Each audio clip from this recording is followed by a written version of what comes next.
Good morning guys! Morning na naman! At eto nga pala, maulan ang umaga natin.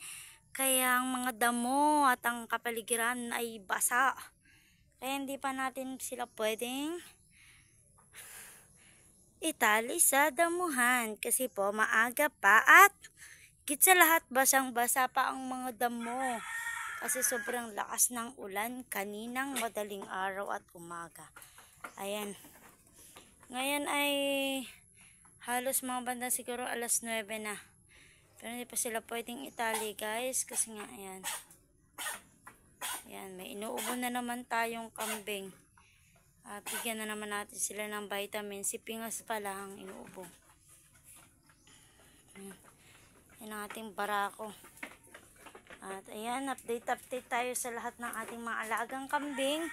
Ngayong Sabado, Sabado nga kasi kukunin na itong ating lalaking brown. Are, kukunin na yung anak. Ayan guys, kukunin na. Ayan. Hindi malaman kung kailan to magbibigay ng baby. Ayan guys, update tayo sa ating mga langkap. Ito pala nakikita namin sure na pregnant kasi sa binabahan lahat ni Christopher yan, mga inahin natin na babahan na yan, mga dumalaga, inahin, at yan palang nag-i-improve na malaki na yung tiyan at mga pagana rin yung kanyang ari. Ayan. At ito, hindi pa yan sigurado kung ano, pero sana lahat nalamnan na ni Christopher. Ito kasi sigurado hindi pa itong huling-huli kasi nga po, ano pa lang, wala pang isang buwan ng anak, iwawalay pa po natin yan ng 2 months. 3 months, i-out na natin yung lalaki, yung babae ang iiwan natin. Ayan.